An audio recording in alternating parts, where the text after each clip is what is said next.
Everyone thinks I was the tragic victim, the weeping, helpless daughter sold to the deadliest mafia boss in Chicago just to clear my father's $50 million gambling debt. They thought I was a lamb walking willingly into a slaughterhouse. But what Dante Costa did not know is that I orchestrated that entire debt. He thought he was buying a toy to break. He did not realize he just handed a financial predator the master keys to his entire empire. $50 million. That was the price of my life. Printed neatly on a single sheet of crisp, ivory parchment paper, sitting on the sprawling mahogany desk of Dante Costa. My father was currently on his knees, weeping onto the polished Italian marble floor. His hands, the same hands that used to meticulously manage one of Chicago's most prestigious investment firms before his tragic downfall, were shaking violently. "Please, Mr. Costa," my father sobbed, his voice cracking pathetic and thin in the cavernous office. "I just need another month. The market's shifted. I can get the money back. I swear on my life." Dante Costa did not even look at him. He stood by the floor-to-ceiling windows of the 60th floor, looking out over the glittering Chicago skyline. He was exactly as the underworld rumors described him. Terrifyingly still, broad-shouldered, wearing a bespoke midnight black suit that cost more than my father's entire remaining portfolio. He radiated a cold, suffocating authority. He did not just demand respect. His mere presence extracted it from your lungs. Slowly, Dante turned around. His eyes, dark as an oil slick and twice as lethal, completely bypassed my groveling father and landed directly on me. I was standing near the heavy oak doors, wearing a faded, oversized gray sweater and sensible, scuffed loafers. I had spent an hour perfectly crafting this look. My hair was tied in a messy, nervous bun. I kept my shoulders slumped, my breathing shallow, and I made sure my hands were visibly trembling as I clutched the strap of my cheap canvas tote bag. I was the perfect picture of a terrified, innocent daughter, dragged into the underworld by her deadbeat father's sins. "Your word." Dante's voice was a low, gravelly baritone that vibrated in my chest, "is utterly worthless, Richard. You owe the syndicate $50 million. The deadline was midnight. It is now 1 o'clock in the morning." He walked slowly toward the desk, picking up a heavy steel pen. "You do not have the money," Dante stated, cold and absolute. "So, we take the collateral." My father let out a choked gasp, lunging forward to grab the leg of Dante's trousers. "No. Take my hands, take my eyes, but please, leave Elena out of this. She is just a girl. She does not know anything about my gambling. Please." Pathetic, I thought. But my father was a brilliant actor. We had practiced this exact scene for 3 weeks in our basement. "Vincent," Dante murmured, barely flicking his wrist. From the shadows, a towering behemoth of a man, Vincent Morelli, Dante's notorious underboss, stepped forward. He grabbed my father by the collar of his coat, hauling him off the floor with one hand like a rag doll. "Say goodbye, Richard," Dante said, his dark eyes fixed entirely on my face, watching my reaction. I forced a tear to spill over my bottom lash line. I let my lower lip tremble. "Dad," I whispered, my voice breaking perfectly. "Dad, what is happening? Elena, I am so sorry. I am so sorry." My father wailed as Vincent dragged him out of the office. The heavy oak doors slammed shut, cutting off his cries, leaving me utterly alone with the most dangerous man in North America. The silence in the room was deafening. Dante walked toward me. With every step he took, the temperature in the room seemed to drop. I backed up, letting my spine hit the heavy wooden doors, shrinking into myself. I let my breathing hitch into tiny, panicked gasps. He stopped mere inches from me. He was so close I could smell the sharp scent of cedar, gunpowder, and expensive whiskey on his skin. He reached out, his large, calloused hand gripping my chin. His thumb pressed against my jaw, tilting my face up, forcing me to meet his dead, obsidian eyes. "Do you know what happens to little girls who are sold to the Costa family, Elena?" he whispered, his voice dark with a cruel, mocking edge. "Please," I stuttered, squeezing my eyes shut, letting another tear fall down my cheek to wet his thumb. "I can work. I can clean. Just do not kill me." Dante scoffed, dropping his hand from my face as if touching me disgusted him. "You are not worth the bullet it would take to kill you," he sneered, walking back to his desk. "Your father's debt is $50 million. At minimum wage, it will take you roughly 3,000 years to pay it off. You belong to me now. You do not speak unless spoken to. You do not breathe unless I permit it. You are going to rot in the basement archives, entering data until your fingers bleed." He pressed an intercom button on his desk. "Take the girl down to sub-level 4. Confiscate her phone. If she stops typing for more than 5 minutes, break one of her fingers." 2 armed guards entered immediately, grabbing me roughly by the arms. I let out a soft whimper, stumbling as they dragged me toward the private elevator. I kept my head down, playing the part of the broken, terrified lamb until the elevator doors slid shut, sealing me inside the steel box with the guards. The moment the doors closed, the tear on my cheek dried. My trembling hands instantly stopped shaking. My spine straightened. As the elevator descended to the underground levels, I casually glanced up at the security camera in the corner. Axis rotation, 12 seconds. Blind spot, 3 seconds. Brand, Cybertech Pro, notoriously vulnerable to a basic database injection if you can access their local intranet network. Dante Costa thought he had just acquired a helpless slave to torture. He thought he was a god dispensing punishment to a pathetic gambling addict and his useless daughter. He did not know that my father had not gambled away $50 million. He did not know that my father was the chief executive officer of the private bank Dante had violently dismantled 10 years ago. We had not lost that money at the roulette tables. I had systematically hidden it in offshore shell companies, carefully framing my father as an indebted addict, specifically so Dante Costa would take me as collateral. I needed to get inside Costa Enterprises. I needed physical access to their underground servers to bypass their military-grade firewalls, and Dante had just personally escorted me right to the mainframe. I smiled in the dim light of the descending elevator. A cold, calculated smirk that would have chilled Dante Costa to the bone. "Let the games begin, boss." Sub-level 4 of Costa Enterprises was not a dungeon, but it was designed to feel like a tomb. The air conditioning was permanently set to 60 degrees Fahrenheit, keeping my fingers stiff and my breath shallow.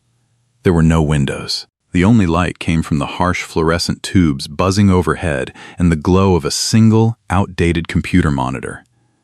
Dante Costa did not just want to punish me. He wanted to break my mind before he broke my body.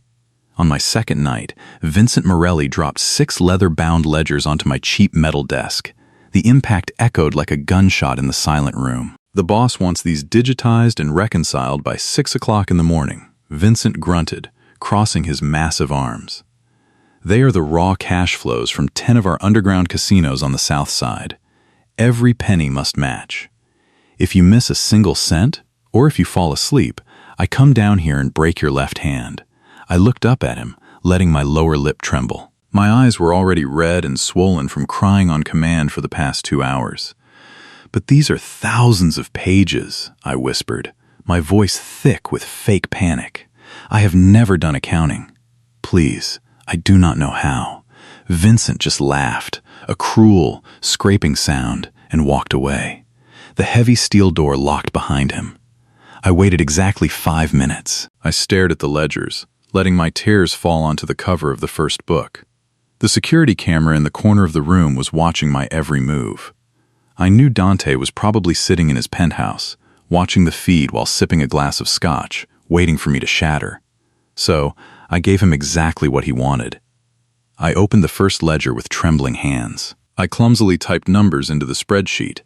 About 2 hours into the grueling work, at precisely 2 o'clock in the morning, I reached for my styrofoam cup of black coffee. I purposely let my elbow strike the side of the cup. The dark liquid spilled across the desk, completely soaking page 47 of the casino ledger. I let out a loud, pathetic sob. I grabbed paper towels, frantically trying to wipe away the stain, making it worse. I cried until my chest heaved, burying my face in my hands, the absolute picture of a broken, useless girl completely out of her depth. I knew Dante saw it. I knew it confirmed his bias. To a predator, there is nothing more boring than prey that has already surrendered. I knew the security guards watching the monitors would roll their eyes, label me a crying mess, and tune out. At exactly 3 o'clock in the morning, the guards shifted their rotation. There was a known 4-minute window where the main security desk in the lobby handed over the surveillance logs to the night crew. My sobbing stopped instantly. I wiped my dry face. I slipped off my right loafer. Twisting the thick rubber heel counterclockwise, a tiny, hollow compartment clicked open. Inside was a micro flash drive, no bigger than my fingernail. It contained a custom malware script I had written 3 months ago, specifically designed for the archaic mainframe architecture of Costa Enterprises. I plugged the drive into the back of the outdated computer terminal. My fingers, which had been clumsily pecking at the keyboard for hours, suddenly flew across the keys in a blur of precision. I did not look at the keys. I stared directly at the screen, my eyes tracking the command prompt lines as my script violently dismantled the local firewall. Dante Costa's underground empire was protected by 5 layers of military-grade encryption. But cybersecurity is a lot like a bank vault. You can have a 10-ton steel door on the front, but if someone is already locked inside the vault with the money, the door is completely useless. I was inside the vault. My script bypassed the internal alarms. Within 90 seconds, I had full, undetected administrative access to the Costa Syndicate's shadow server. I began to map the network. I was not looking for the casino ledgers. Those were just pennies. I was looking for the main artery, the massive, hidden river of blood money that kept this criminal empire alive. It took me 20 minutes of silent, breathless navigation through a labyrinth of shell companies and fake real estate holdings.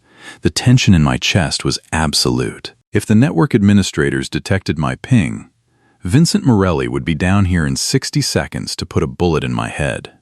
Then, I found it. Deep within the server, buried under a directory labeled as Waste Management Logistics, was a single, encrypted routing code. All the money, from the illegal arms deals, the underground casinos, the extortion rackets, it all funneled into this one specific routing code. I traced the destination. It was an anonymous private bank located in Zurich, Switzerland. Dante Costa did not keep his billions in physical cash or American banks. He kept it entirely liquid, sitting in an impenetrable fortress of Swiss neutrality. A slow, dark smile crept onto my face. I did not just want to steal his money. I wanted to own the infrastructure of his power. I quickly coded a ghost protocol, a parasitic program that would latch onto his accounting system. It would siphon fractional amounts of money, so small the algorithms would write them off as rounding errors and funnel them into an offshore account I controlled in the Cayman Islands. But before I set the trap, I needed to know if the ice was thick enough to walk on. I needed a test run. I targeted Dante Costa's personal shadow account. The balance was staggering, but I only highlighted a single digit. I initiated a transfer of exactly $1. I held my breath. The seconds stretched into an agonizing eternity. The fluorescent lights hummed. If the security system tripped, an alarm would sound. My heart pounded against my ribs like a caged bird. The screen flickered. A small green text box appeared. Transfer successful. Untraceable. The 5 layers of Mafia security did not even blink. Dante Costa, the untouchable king of the Chicago underworld, had just been robbed while sitting in his own fortress. I quickly unplugged the flash drive, hid it back inside my shoe, and pulled the spreadsheet back up on the screen. I slumped my shoulders, letting the terrified, exhausted expression wash back over my face just as the camera pan swung back in my direction. I had the keys to the kingdom. Now, it was time to bleed him dry. The elevator doors opened on the 60th floor at exactly 11 o'clock at night. Vincent Morelli shoved me forward, my hands clutching the heavy leather ledgers against my chest. I kept my head bowed, hiding the faint, lingering adrenaline from my successful network infiltration just 24 hours prior.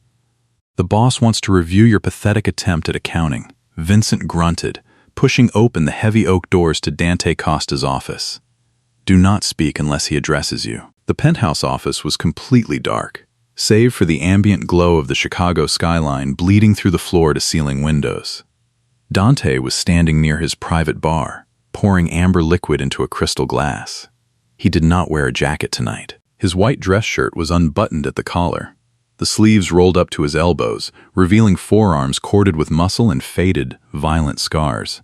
"Put the books on the desk," Dante commanded, his back still turned to me. I took 3 hesitant steps forward, making sure my cheap loafers scuffed against the marble floor. I set the ledgers down with a fabricated tremor in my hands. I waited for him to dismiss me, analyzing the layout of his personal computer terminal out of the corner of my eye. Then, the glass shattered.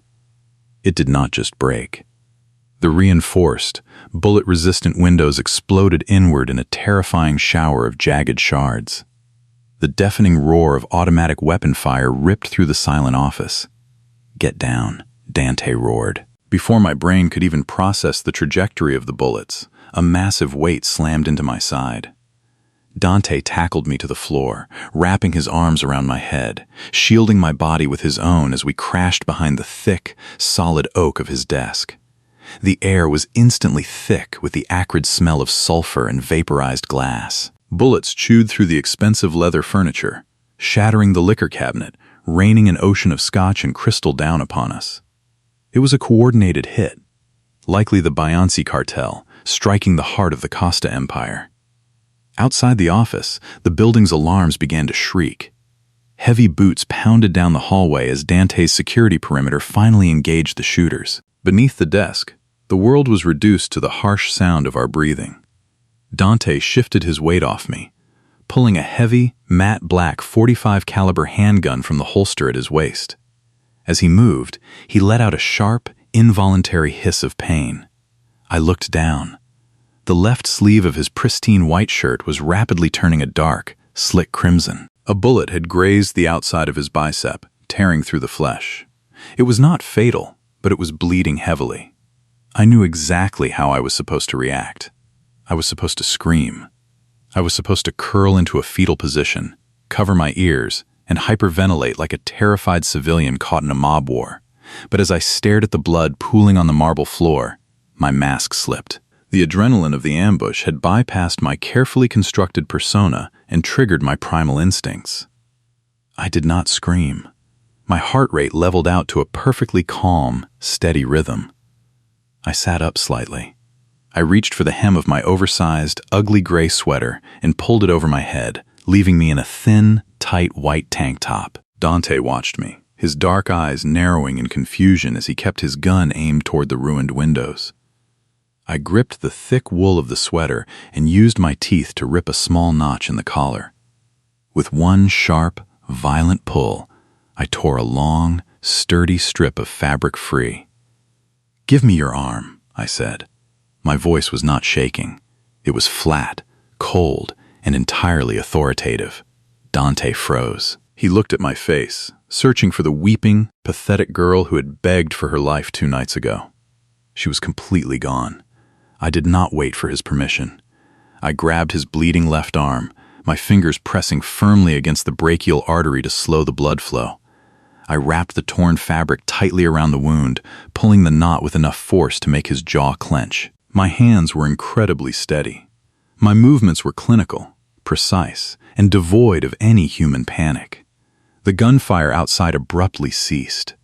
Vincent's voice echoed from the hallway, shouting that the perimeter was secure and the assassins were dead. But inside the ruined office, a different kind of war had just begun. Dante did not look at the door. He did not check his radio. He just stared at me. The silence between us was heavier than the gunfire had been. He looked at my steady, blood-stained hands, and then he looked directly into my eyes. "You are not trembling," Dante whispered, his voice dangerously low. I realized my mistake. I had shown him a glimpse of the predator hiding beneath the sheep's clothing.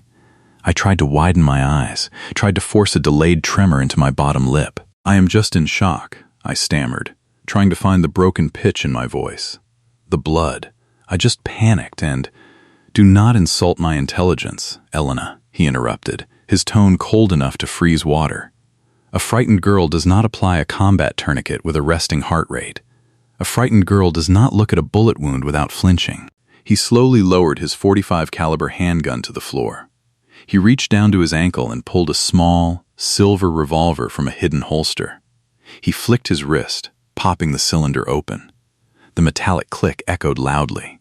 He tipped the barrel, letting 5 bullets fall onto the bloodied marble floor. He left exactly 1 bullet in the chamber. With a sharp flick, he snapped the cylinder shut and gave it a violent spin. The mechanism whirred, stopping with a solid clack. Neither of us knew if the live round was sitting in the chamber. Dante leaned forward. He grabbed my right hand, his grip like a steel vise. He forced the silver grip of the revolver into my palm, wrapping my index finger around the cold metal of the trigger. He did not point the gun at me. He grabbed my wrist and pulled the barrel of the revolver until it was pressed directly against the center of his own forehead. "Pull the trigger, Elena," Dante said. His obsidian eyes were burning with a dark, terrifying intensity. My breath caught in my throat. The cold steel of the gun was heavy in my hand. "Whoever you really are, you are hiding behind the face of a coward," he murmured, leaning closer until I could feel his breath against my cheek. A desperate, innocent girl would never shoot a man in cold blood. She would cry. She would beg me to drop the weapon. She would break. "So prove to me who you are. Pull the trigger." It was the ultimate psychological test. If I hesitated, if I cried, I might salvage my cover. But looking into his eyes, I knew he already saw through the cracks. He saw the darkness in me, and he was daring it to come out and play.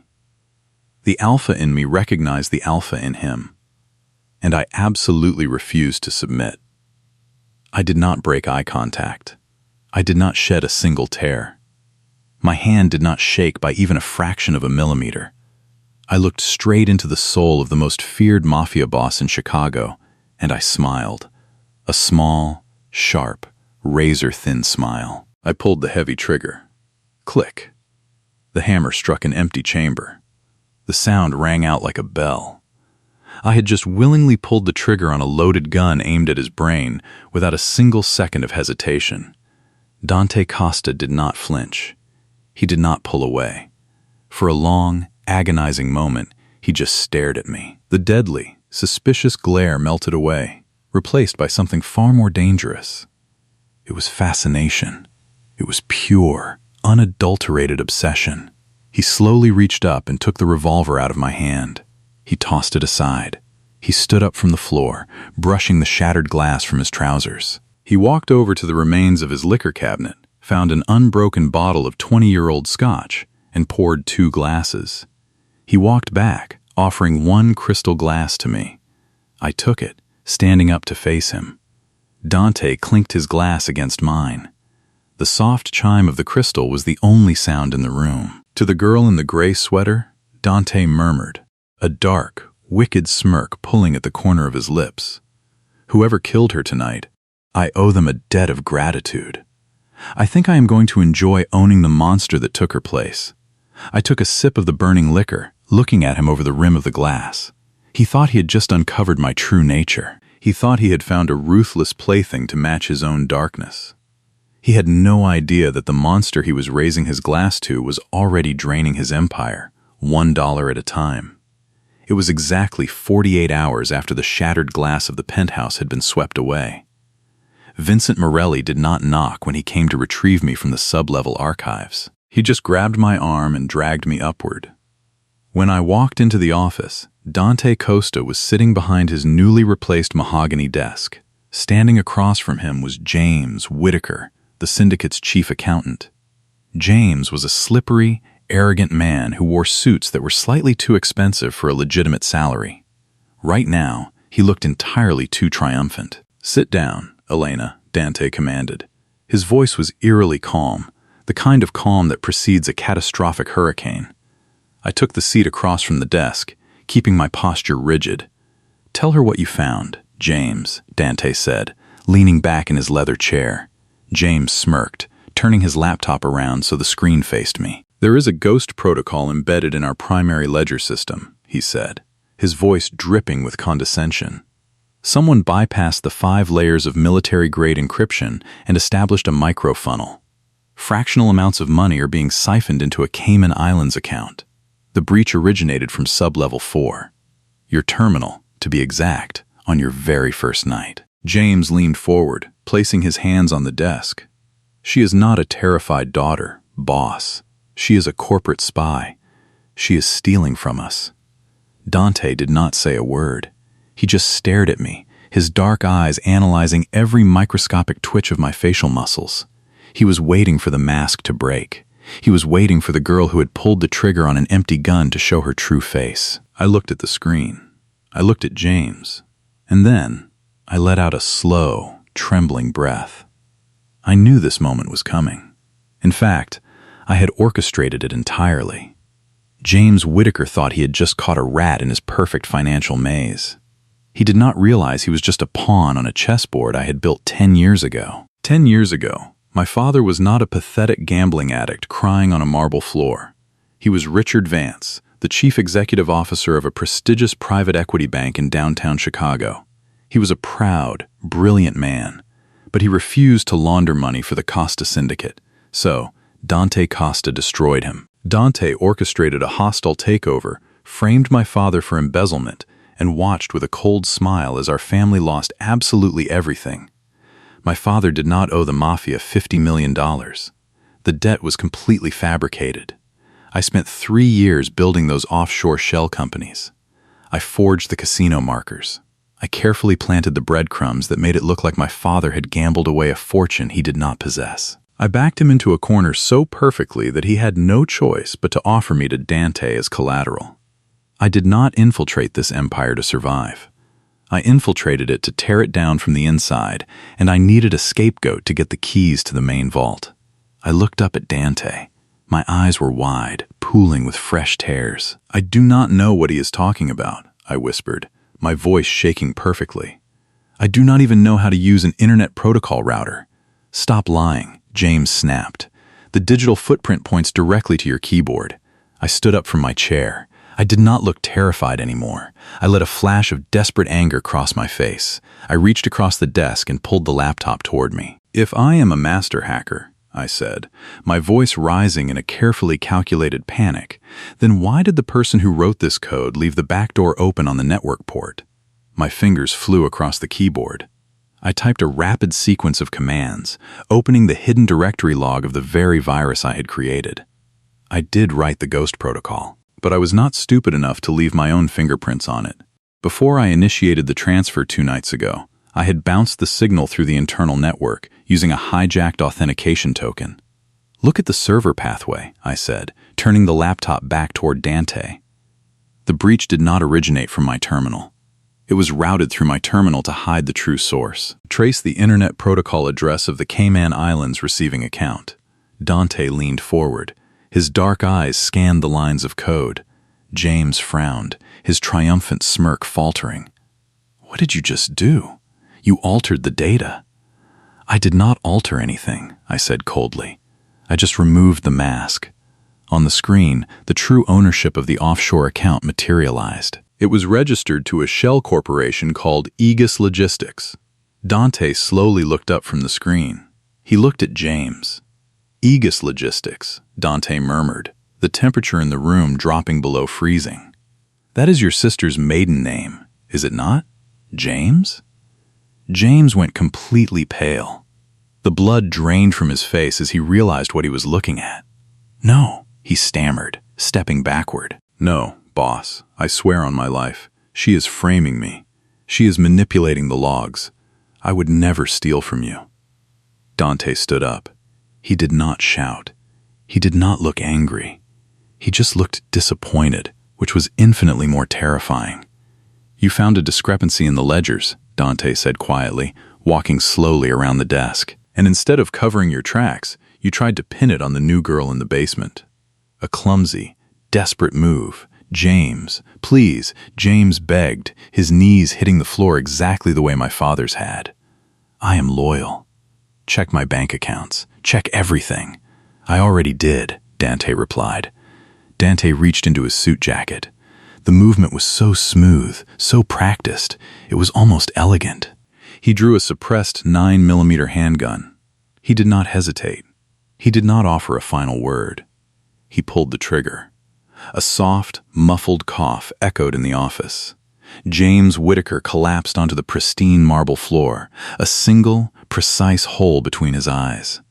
The dark blood began to pool rapidly, soaking into the expensive rug. The room fell dead silent. The smell of copper and cordite filled the air. Dante slowly lowered the weapon. He turned his head and looked directly at me. I was standing 2 feet away from a dead body. A man's brains had just been blown out in front of me. I did not scream. I did not flinch. I simply looked at the dead accountant, and then I looked back at Dante. I let the silence stretch, holding his gaze with a cold, unwavering intensity. Dante's chest rose and fell slowly. A dark, dangerous smirk ghosted across his lips. He walked over to the dead body, reached into James's jacket pocket, and pulled out a heavy, encrypted silver security token. It was the master key, the physical authenticator required to access the central banking node of the entire Costa syndicate. Dante walked toward me. He stopped so close I could feel the heat radiating from his body. He reached out, taking my right hand, and pressed the blood-stained silver token into my palm. "James is no longer with us," Dante whispered, his thumb brushing over my knuckles, leaving a smear of warm blood on my skin. "It seems I am in need of a new chief financial officer. The position is yours, Elena." I curled my fingers tightly around the token. The cold metal bit into my skin. "I will not disappoint you, boss," I replied softly. He had no idea. He had just executed his only loyal accountant and handed the master keys to the architect of his destruction. The trap was set, and the king had just willingly locked himself inside the cage. The Midwest Syndicate Gala was held in the subterranean ballroom of the Grand Palmer Hotel. It was an ocean of velvet, diamonds, and blood money. Tonight, I was not wearing a faded gray sweater. I was draped in floor, length emerald silk, a diamond choker resting against my collarbone. Dante Costa stood beside me, his hand resting possessively on the small of my back. He was wearing a tailored tuxedo, exuding a lethal, magnetic pull that parted the crowd of billionaires and cartel bosses like the Red Sea. For the past 3 weeks, I had played the role of his brilliant, ruthless chief financial officer. I had restructured his legitimate shipping routes and doubled his clean revenue. He thought he had tamed a monster. He thought my loyalty was bought with the blood of James Whitaker and the master token currently sitting in my evening clutch.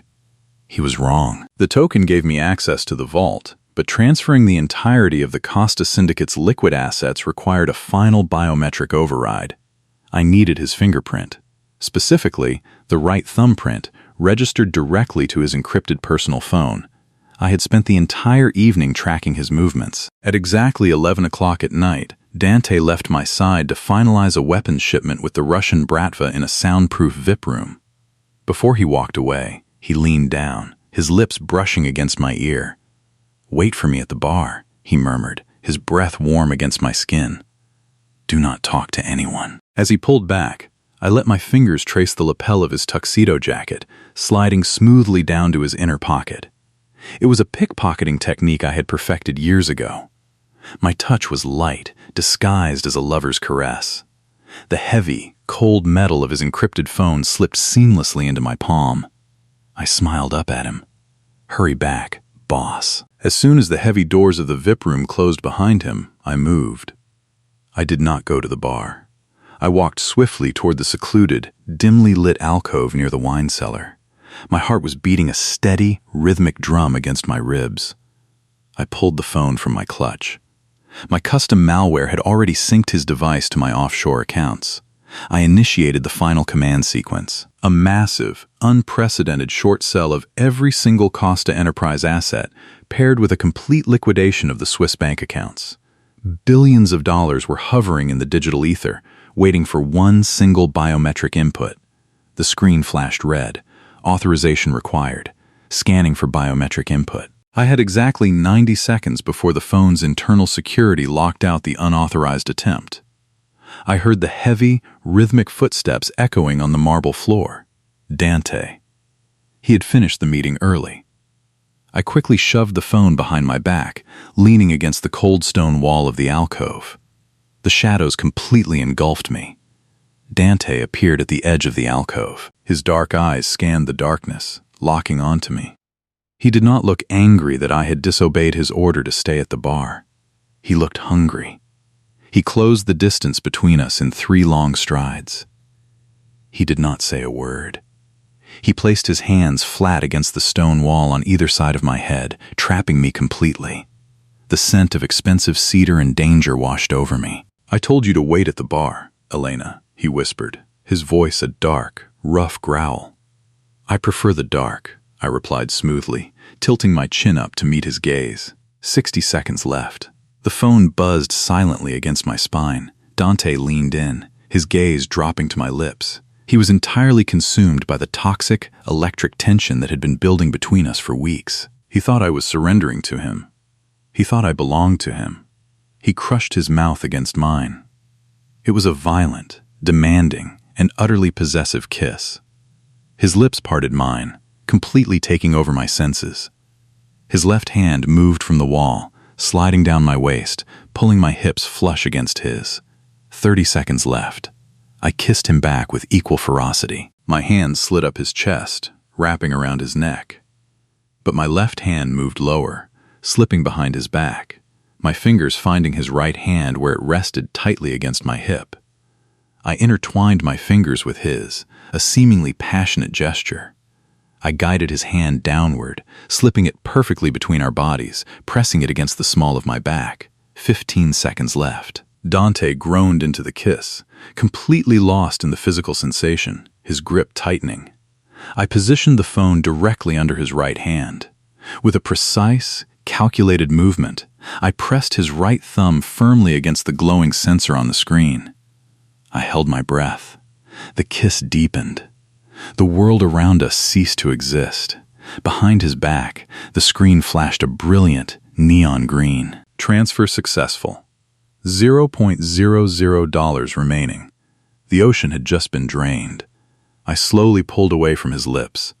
Dante was breathing heavily, his dark eyes clouded with raw, unchecked desire. He rested his forehead against mine, his thumb still tracing the skin of my hip, completely unaware that he had just signed away his entire empire.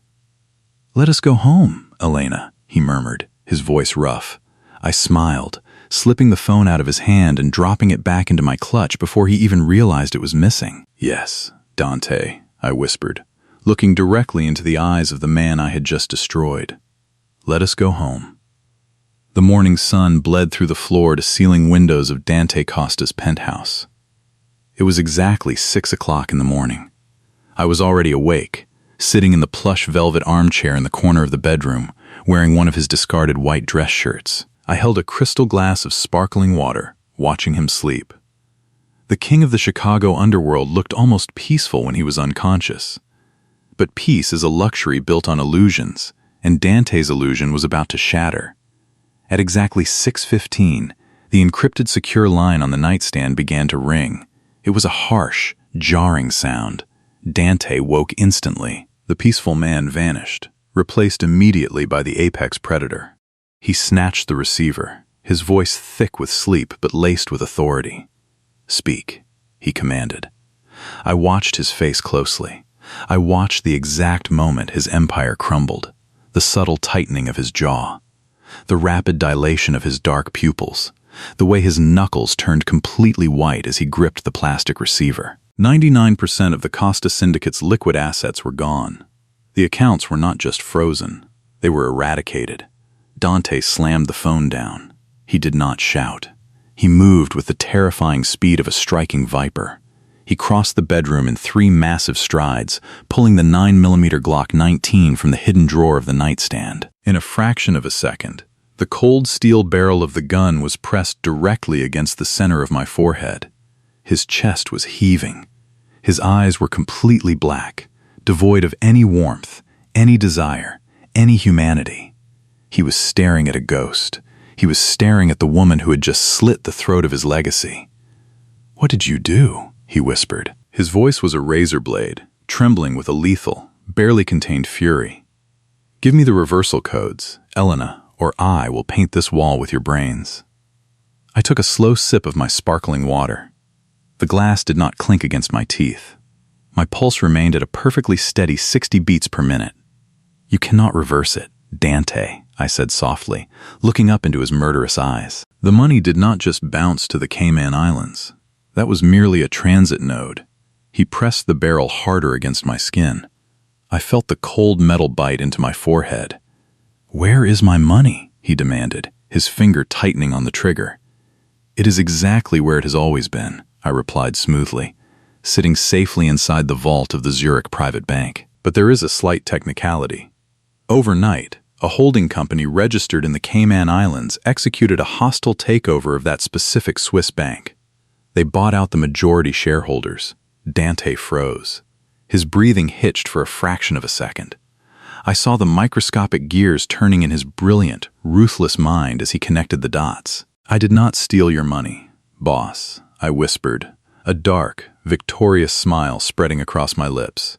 "I used your money to buy the bank that holds your money. You are no longer a client. You are my debtor. I own every single cent you have ever made, and I own the institution that protects it. Shoot me," I challenged him, leaning forward slightly until the gun dug deeper into my skin. "Pull the trigger." But you should know about the dead man's switch. My heartbeat is currently monitored by a biometric encrypted server. If my heart stops beating, or if I fail to enter a secure passcode every 24 hours, a massive data dump will automatically transmit to the Federal Bureau of Investigation, the Central Intelligence Agency, and Interpol. Every ledger, every bribe, every assassination order, every offshore account connected to the Costa syndicate will be broadcasted globally. Your empire will not just go bankrupt, Dante. It will be erased from the face of the earth. You will spend the rest of your natural life rotting in a federal maximum security prison, and your enemies in the cartel will slaughter your remaining men within a week. The silence in the penthouse was absolute. The only sound was the distant hum of the morning traffic, 60 stories below. I watched the greatest mafia boss in American history realize that he was completely, utterly powerless. Slowly, agonizingly, the pressure of the gun barrel eased from my forehead. Dante lowered the weapon. His hand, the hand that had ordered the execution of hundreds of men, was trembling. The gun slipped from his fingers, hitting the thick carpet with a dull thud. He backed away from me, running his hands through his dark hair, looking at me as if I were a terrifying, alien creature he had never seen before. He thought he had brought a sacrificial lamb into his slaughterhouse. He had no idea he had invited the butcher. I stood up from the armchair, smoothing the wrinkles out of his oversized shirt. I walked over to him, picking up the fallen gun from the floor. I ejected the magazine, caught the chambered bullet in midair, and tossed the empty weapon onto the bed. "You bought me for $50 million, Dante," I said quietly, walking toward the heavy mahogany doors. "Consider your debt paid in full.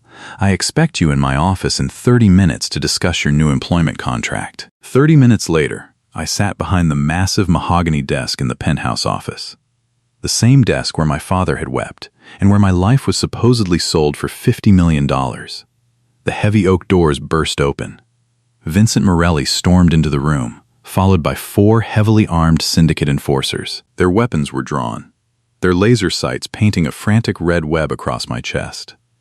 They had realized the network was compromised. They came to execute the traitor. "Put a bullet in her," Vincent roared, raising his automatic rifle.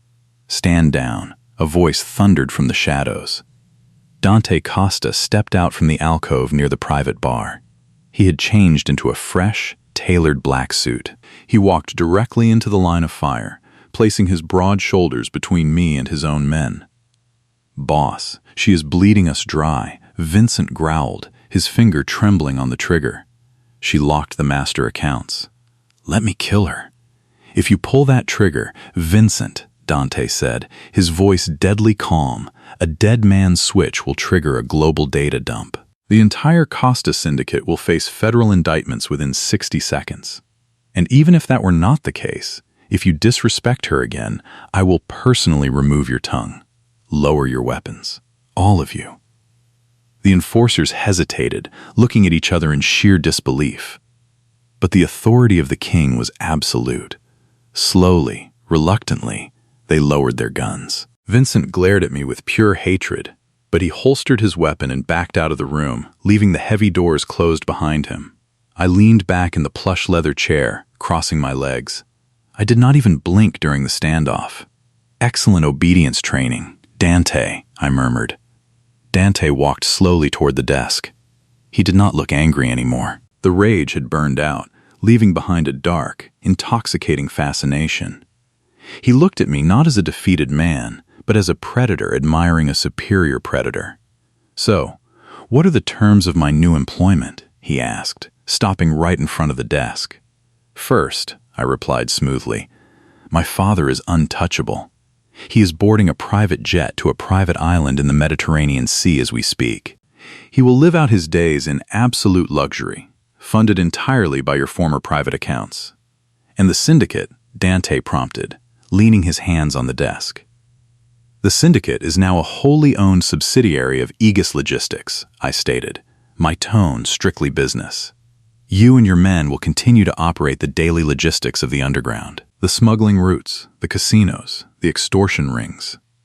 Everything stays the same, except for one minor detail. You all work on a salary now. My salary. I own the money, which means I own the power." Dante stared at me. A slow, dark chuckle rumbled deep in his chest. The laugh grew louder, echoing in the cavernous office. It was a bitter, crazy, and utterly mesmerized sound. The greatest mafia boss in the Midwest had just been reduced to an employee, and he was completely captivated by the mind that had orchestrated his downfall. He walked around the desk. He did not threaten me. He did not try to choke me. He stopped beside my chair, and then the untouchable Dante Costa dropped down onto one knee. He reached out, taking my left hand in his. His thumb brushed over my knuckles. He lowered his head, pressing his warm lips against the cold silver ring on my index finger. It was a gesture of absolute surrender and toxic devotion. "You are a terrifying creature, Elena," he murmured against my skin, looking up at me with eyes full of dark obsession. "I think I am going to enjoy working for you." I looked down at the man who used to terrorize the city. I had not just destroyed his empire. I had conquered him completely. I did not destroy the mafia, I thought to myself, letting a cold, triumphant smile touch my lips. I just acquired them. If you loved this intense, pulse-pounding story of deception and dark romance, and want to know how Elena used her new power to completely annihilate the Italian mafia families, hit that subscribe button. Leave a comment below letting us know your favorite plot twist, and do not forget to turn on the notification bell so you never miss another thrilling audio story.